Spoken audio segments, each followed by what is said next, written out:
So today is chapter 16 on Frightful's Mountain. We're on page 195. I've already got my mug ready, PCS, or in your case, it looks like it's backwards, SCP maybe. I don't know. School Central Portville.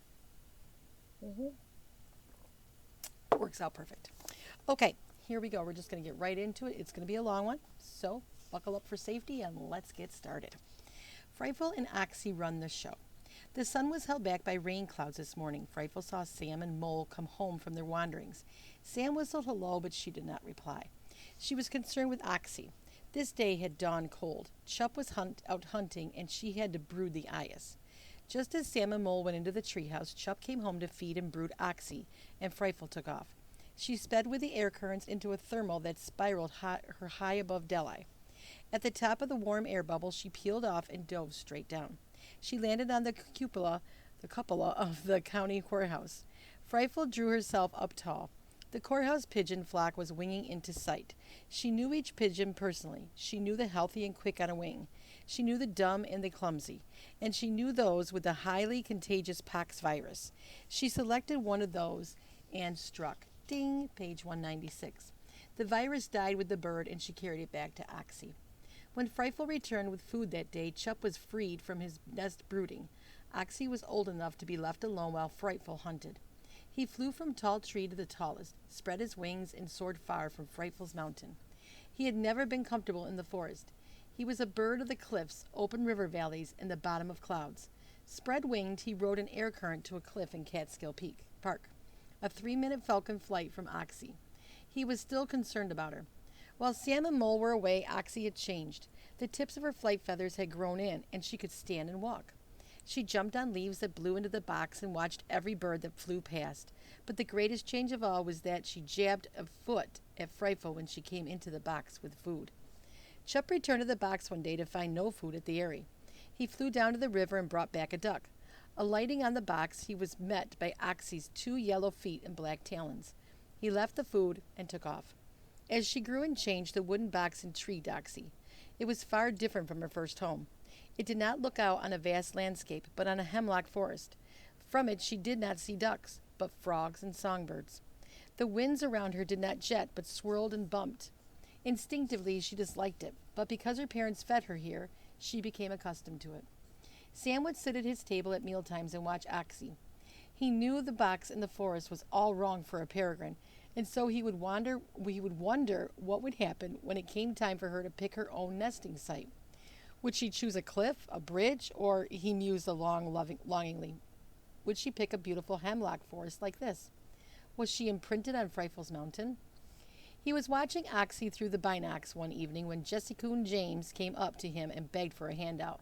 Some of you got that wrong. Jesse-Coon James was a raccoon. Sam laughed and gave her his leftover rabbit stew. Ordinarily he gave it to Mole, but Mole was chasing a fox, and that could take all night. Jessie ate voraciously, then climbed the old hemlock and draped herself over a limb. She closed her eyes. "Are you sleeping out tonight, Jessie?" Sam asked. "That's a good idea. Think I will, too. It's a balmy night." A breeze rocked Jessie on her willowy limb. Sam spread his deerskin sleeping bag on the big stone table and, after completing his chores and writing in his journal, he lay down and watched the stars come out. Sam listened to the night sounds. A screech owl awoke and called. The barred owl by the mill house hooted, and from far away he heard the lugubrious voice of Mole reporting his progress in a game of Catch the Fox, a game both animals thoroughly enjoyed. Ding, page 198. After Mole found the scent and began the chase, the fox took great pleasure in tricking him. When Mole got too close, the fox would splash into a stream and wash away his trail. Or he would sit in a scented wintergreen patch and watch Mole run right past him. Sometimes he fooled Mole by running the tops of fences or turning around and going back over his own trail. Before dawn, they both understood the game ended. The fox would slip into his den and Mole would go home, panting happily. This night, it was Jesse-Coon James who had the game plan. When Sam was asleep, she stole down the tree and circled Baron Weasel's den. Moving quietly, she swam across the mill pond to the sluice and climbed up the wall. The shale bricks made perfect hand and footholds. She was headed for the roof, but was stopped by the overhang. She backed down and tried climbing the down mountainside of the mill house. Again, she was turned back by the overhang. While she puzzled, Oksi slept, Frightful slept, Sam slept, and Mole ran to the top of an old stone fence following the fox. Jessie Coon James was not defeated. She walked to the up mountainside of the mill house. She climbed again, and this time she reached the stovepipe. It was metal and slippery, but was braced with steel bands. She caught a band with one front claw and was able to grab the overhang with her hind feet and, scratching hard on the shakes, pull herself up onto the roof. Oksi awoke. It was dark. She could not see, but she could hear. Something was coming her way. She felt fear for the first time and backed into the corner of the box. Jessie could see as well in the dark as she could in daylight. She approached the box, hooked 8 front claws onto the rim board, and pulled herself in. Oksi cacked, threw up both feet, and sank her talons into the enemy. Jessie yiped a blood-curdling scream. Ding, turned the page 200. Jumped back, fell, and slid down the roof, clutching with her claws. Frightful awoke. Oksi was in trouble. She heard but could not see. She sat still. Sam awoke. He heard Oksi screaming and dashed to the mill house just as Jessie came tumbling down the roof. Sam caught her before she fell. Jessie's snarls so alarmed Frightful that, despite the darkness, she flew for the nest box. She struck the mill house roof with a crash, spread out her wings, and lay still. Sam saw her hit. He climbed to the roof and, taking a grip on the wooden shakes with one hand, grabbed Frightful by both feet with the other. She hung head down quietly as Sam thrust her into the box. He climbed to the ground and waited. With Oksi beside her, Frightful shook out her feathers and sat quietly. Oksi did not jab her. Sam listened. No sounds of distress came from the box. "Whew," he said, and was about to step on Jessie in the dark when she snarled. "Jessie, what do I do now?" he asked the raccoon in exasperation. "No matter where I put Frightful and Oksi, in a tree or on a roof, you can get to them." A silent gray missile sped out of the forest. The barred owl hit Jessie a 1-foot blow on the shoulder and flew up to strike again. Sam picked up the stunning raccoon. The owl dove at them both. Sam ducked and ran up the hill and into his tree home. He put Jessie on the floor and lit the wick in a turtle shell filled with deer fat.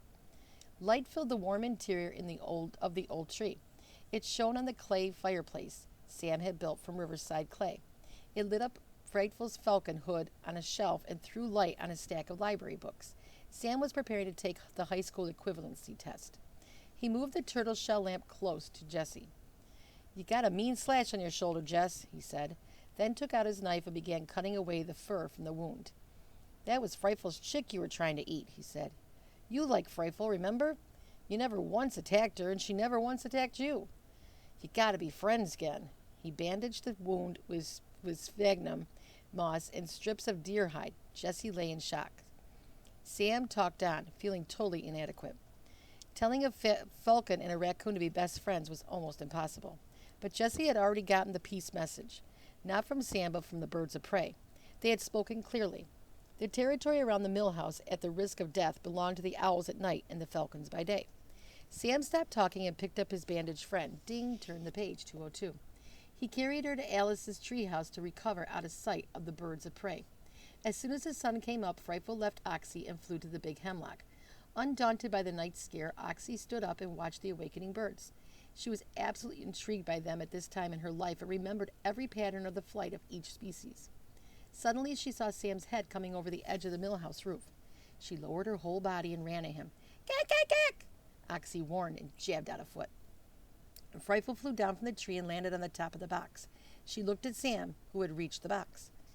"Terrible night, wasn't it, old girl?" he said. "Well, I'm going to fix things. I'm going to get a tall pipe and have Bando solder a metal plate to it. I'll fasten your box to the plate and erect it to the open, where a peregrine airy ought to be. No raccoon can climb a steel pipe," he said, "and your eyas will be safe until she can fly." Oksi screamed and attacked Sam. When she thrust out her feet, he grabbed them and quickly hooded her. "Jessie Coon James is laid up," he said to Frightful, "but not the barred owl, and he can and will strike by day. I'm taking your eyas to our tree until the pole's ready." Frightful called, "Gree!" once. She did not call Sam by his falcon name. "You're getting wilder, Frightful," he said. "The bond between us is breaking down." "That's good. Good for you, but sad for me." Sam made Oksi comfortable inside the tree, then took the trail to Mrs. Strawberry's farm and her collection of pipes and lumber and wheels and scraps of metal. On the way home, he asked Bando for help, and before the sun set, they had put Oksi, unhooded, into the nest box and erected pole, box, and her in the clearing by the mill pond. The box now had a porch where Frightful could drop food without getting jabbed. They stood back and admired their work. It's getting late, Sam said when the job was done. Aren't you worried about Zella? No, Bando said. I got a little gadget in my pocket called a cell phone. Zella will call if she feels any contractions. Wow, said Sam, remarking on Zella in the telephone. Oksi walked out on the porch and cacked again, angrily. Neat bird, said Bando, grinning. She really is, Sam said and smiled broadly. Ding, turned the page, 204.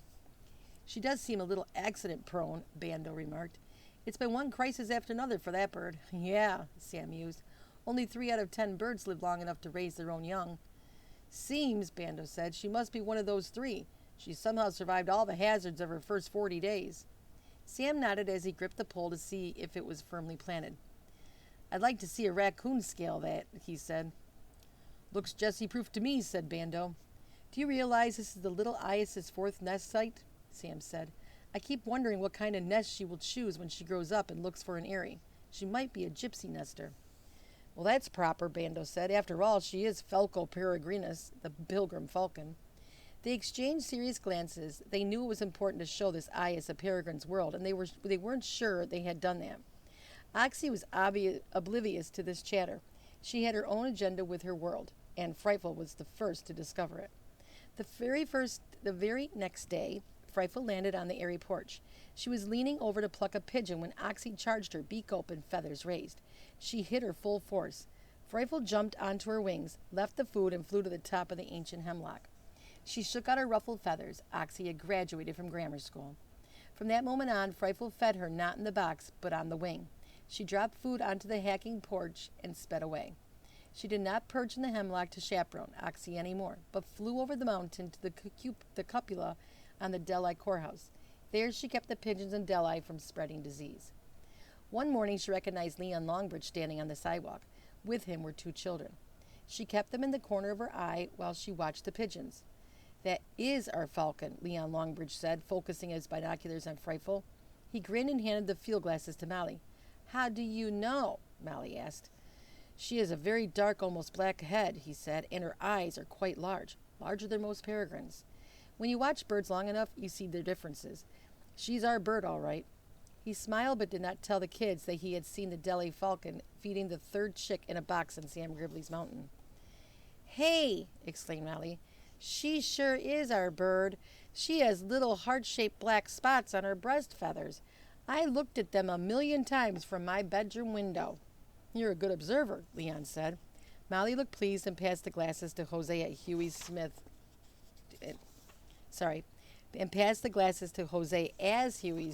joined them on his way to his drumming lesson. Ding, turned the page, 206. Molly pointed out Frightful to him. Neat, he said, and looked up at the conservation officer. Mr. Longbridge, when can we visit our chicks to Perry Knowlton's? In about 2 weeks, Leon replied. He doesn't want them to get comfortable with people while they're young. He's keeping them as wild as possible. He put them with a breeding pair that had only 1 eyas, and they've been taking care of them. They just might forget their early nurturing by people and become wild. I hope so, said Molly. Leon went on. Perry said I could bring you all over when he hacks the birds. They'll fly if they are afraid of you, and that's what we want them to do. Frightful, who was tipping her head now and then to focus on Leon Longbridge and the kids, also had an eye on the courthouse pigeons. When they fanned out and came back together in a silvery knot, she dropped from the cupola, scattered them, and reached down with 1 golden foot, picked up the dumb bird who was flying the wrong way. Frightful carried the food up over the west branch of the Delaware. Where's she going? Huey asked. Let's find out, Jose piped. Can we follow her, Mr. Longbridge? You're real good at that. I don't think we should, Leon answered. We've given her enough trouble. Don't you think she needs some privacy? Yes, said Molly emphatically, or she won't come back next year. Peregrine falcons like privacy. So they stood on the street and watched Frightful until she was too far away to see, which was in mere seconds. Suddenly Leon Longbridge put his glasses to his eyes and focused them overhead. Look, there's her mate, he exclaimed excitedly. Cool, said Huey. Maybe they'll nest again. It's not too late, is it? I'm afraid it is, Leon Longbridge said. That tiercel is roaming away from the eyrie. That means he's done nesting. What do we do now? Complained Jose. We can't see the chicks. We can't follow the falcons. There are some transformers up the valley where our falcon went, said Molly. Oh, said Huey. Back to letter writing. Okay, I'm getting good at that. Frightful flew high over one of the transformers Molly was speaking of. She found an updraft on the side of her mountain and rode it without beating a wing. She tipped and side-slipped around the big tree and dropped the pigeon. The bird hit the porch, bounced, and went onto the edge. Ding, 208. Oksi jumped for it, spread her wings, and was flying. She flapped, shot ahead, and crashed into the ancient hemlock. Grabbing at limbs with her feet, she fell several yards before she got a good grip and flapped herself upright. Oksi saw the bird. It lay on the ground by Baron Weasel's door. She was very hungry. She dropped down on it, clutched it, then flapped her wings to get airborne. Beating them hard, she skimmed forward but could not get off the ground. At the edge of the mill pond, she stopped and looked behind her. She had lost the bird. A bullfrog moved. She thrust out a foot and snagged it. This was not her kind of food, and she let it go. She realized she was on the ground and became nervous. She opened her wings. There was no breeze to give her lift. Frightful's mountain was a poor place to get airborne. She ran, wings open, pantaloons fluttering, and jumped up onto the stone table. She sensed a silence around her. Mole was asleep on Sam's bed in the tree. Jessie was down at Peak's Brook. Baron Weasel was in his burrow. The barred owl was perched on a limb halfway down Frightful's mountain. Only Sam was watching, and he was inside the mill house. Accident-prone Oksi, he said to himself. She's going to get killed if she stays out in the open like that. I should grab her feet and toss her onto a wind. No, that's not right. She's going to have to find out for herself. He put his elbows on the windowsill. It's sure terrible, he mused, to be a parent knowing that there are eagles and goshawks lurking everywhere in these mountains. Sam stood still and watched. Oksi remained on the table. She was uncomfortable there. Once more she spread her wings, and once more she got no lift. There was no wind to help her fly. Mole woke up, smelled Oksi, and pushed open the deerskin door. His nose directed his eyes, and he ran at her as he ran at pheasants to flush them up. He never reached her. Frightful dropped from the sky and hit Mole with the force of a jackhammer. He yiped and rolled into the mill pond, stunned. His head went under, and he gulped water. Terrified, Oksi beat her wings with all her strength and flew. She flew above Sam, who had waded into the mill pond to save Mole. She came to rest on the mill house roof. Sam pulled the drowning dog to shore. Your mouth's too big for mouth-to-mouth resuscitation, he said. I'll try the Heimlich maneuver. He pressed down on Mole's chest, then let go. Mole spluttered and breathed. He rolled his eyes at Sam. Frightful got you, he said. You can't mess with her, eyas. She's a winged lioness. Ding, page 210. He helped Mole to his feet. You and I had just better stay in the hemlock tree until Frightful gets this kid on wing and out of here, or someone is going to get killed. He helped Mole, who was dripping and coughing, up the slope and into the hemlock. Mole lay down on the floor. After a short while, he breathed normally and thumped his tail. The talon cut on his head was bleeding profusely. Sam washed it with cold water, saw it was not severe, and patched it with jewelweed leaves to stop the flow of blood. Then he gave Mole a deer bone for consolation and went to his desk. He opened a book. As long as we're stuck here, he said, you might as well learn something. I'll read to you. He began.